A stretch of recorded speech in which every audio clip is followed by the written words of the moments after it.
दिल्ली में चल रही हरियाणा कांग्रेस की स्क्रीनिंग कमेटी की बैठक खत्म हो गई। ये बड़ी खबर मिल रही है। स्क्रीनिंग कमेटी की इस बैठक के बाद हरियाणा प्रभारी दीपक बावरिया ने बहुत सारी अहम जानकारियां साझा की हैं। बैठक में 18 से 19 सीटों पर सहमति बनी है। ये शुरुआती बड़ी जानकारी मिल रही है और कुछ और डिस्कशन होना अभी बाकी है। साथ ही बैठक में ये बड़ा फैसला भी लिया गया है कि किसी भी मौजूदा सांसद को टिकट नहीं दिया जाएगा। ये बहुत बड़ी खबर है, इसके बहुत मायने हैं। और लोकसभा सांसदों को विधानसभा चुनाव के प्रचार अभियान पर फोकस करने के निर्देश दिए गए हैं। साथ ही ये कहा गया है कि अगर किसी सांसद को चुनाव लड़ना है तो वो पार्टी के राष्ट्रीय अध्यक्ष से बात करे। मौजूदा विधायकों की टिकट कटने पर दीपक बावरिया ने कहा अगर उनके अगेंस्ट बहुत ज्यादा एंटी इनकम्बेंसी होगी तो उनके नाम पर दाग धब्बे होंगे, अगर तो उनकी टिकट बिल्कुल कट सकती है। तो ये बड़ी खबर इस वक्त आपको बता रहे हैं। दिल्ली में हरियाणा कांग्रेस की स्क्रीनिंग कमेटी की बैठक चल रही थी और ये बैठक अभी खत्म हो चुकी है और इसके मुताबिक बड़ी जानकारी जो सामने आ रही है उसमें ये बात सामने आ रही है कि करीब करीब 18 से 19 सीटों पर सहमति बन चुकी है। हालांकि कुछ और डिस्कशन होना अभी बाकी है और कुछ बड़े फैसले भी आज के स्क्रीनिंग कमेटी की बैठक में लिए गए, जिनमें सबसे ज़्यादा महत्वपूर्ण है कि मौजूदा सांसद विधानसभा का चुनाव नहीं लड़ेगा, यानी मौजूदा सांसद को टिकट नहीं दिया जाएगा। और अगर ऐसे सांसद जो कि टिकट पाना चाहते हैं या यूं कहें कि चुनाव लड़ना ही चाहते हैं विधानसभा का, तो फिर उन्हें पार्टी के राष्ट्रीय अध्यक्ष से बात करनी होगी, यानी मल्लिकार्जुन खड़गे से उनकी बातचीत होगी। उसके बाद ही वो फैसला लेंगे इस मसले पर कि क्या मौजूदा सांसद अगर चुनाव लड़ना चाहते हैं तो उन्हें टिकट दिया जाए या नहीं दिया जाए।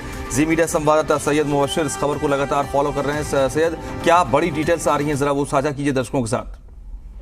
बिल्कुल मनोज, देखिए 2 से 3 चीजें बहुत अहम निकल के आई। सबसे अहम चीज कि किसी भी राज्यसभा या लोकसभा सांसद को टिकट नहीं दिया जाएगा, यानी साफ तौर पर है कि उनको जिम्मेदारी बढ़ी दी जाएगी, कैंपेनिंग कीजिए, चुनाव में नतीजों को बदलने में अपनी भूमिका निभाइए।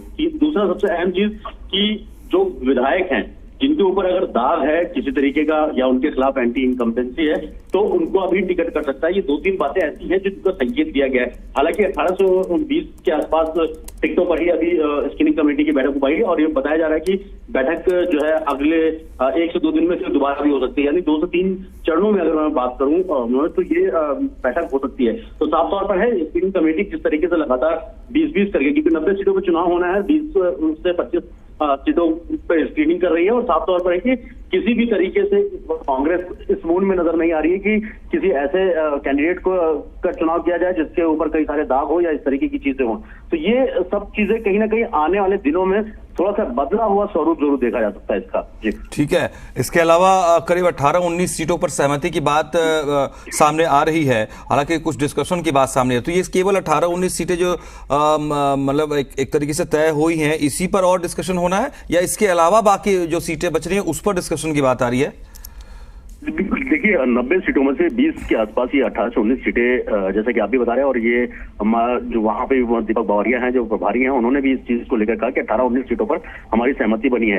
यानी माना जाए कि अगले दौर में जब मीटिंग होगी स्क्रीनिंग कमेटी की, तब जो है तकरीबन इतनी ही सीटों पर दोबारा चर्चा की जा सकती है। यानी अगर स्टेप बाय स्टेप आगे सीटों पर बढ़ते हैं तभी वक्त समय पर जो है पूरी तरीके से स्क्रीनिंग कमेटी अपनी रिपोर्ट अपने केंद्र के नेताओं को भेज सकती है, यानी सेंट्रल कमेटी को भेज सकती है। लेकिन अगर इन्हीं सीटों पर दोबारा से होता तो कहीं ना कहीं वेस्ट ऑफ टाइम भी होगा और साफ तौर पर कि आने वाले दिनों में लगातार मुश्किलें बढ़ेंगी। वो इस वजह से कि अगर जल्द से जल्द स्क्रीनिंग कमेटी अपनी रिपोर्ट नहीं बढ़ेगी तो कैंडिडेट की लिस्ट भी फाइनल नहीं कर पाएगी केंद्रीय समिति।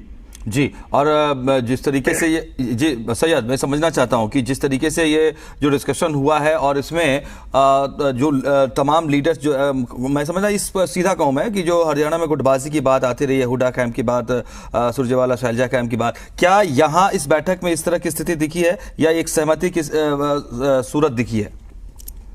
अंदर खाने हमारे सूत्रों के हवाले से खबर थी कि जो केंद्रीय चुनाव समिति है उसने स्पष्ट रूप से ये आदेश दिया था। ये अभी सूत्रों के हवाले से खबर है कि किसी तरीके की गुटबाजी ना करें, उससे गुरेज करें तो ज्यादा बेहतर होगा, जिसका खामियाजा पार्टी को या फिर स्टेट को भुगतना ना पड़े। ऐसा कोई भी चीज ना हो तो ज्यादा बेहतर होगा। यानी चाहे वो सुरजेवाला हो, चाहे वो कुमारी शैलजा हो, चाहे वो हुडा ग्रुप हो, केंद्रीय स्क्रीनिंग कमेटी जब चीजें डिसाइड कर लेगी, कैंडिडेट के नाम को फाइनल करेगी, उसके बाद केंद्रीय समिति को भेजा जाएगा और उसके बाद उन नामों पर फाइनल मोहर लगनी तय है। सैयद, बहुत बहुत शुक्रिया आपका तमाम डिटेल्स के लिए, तमाम अपडेट्स के लिए।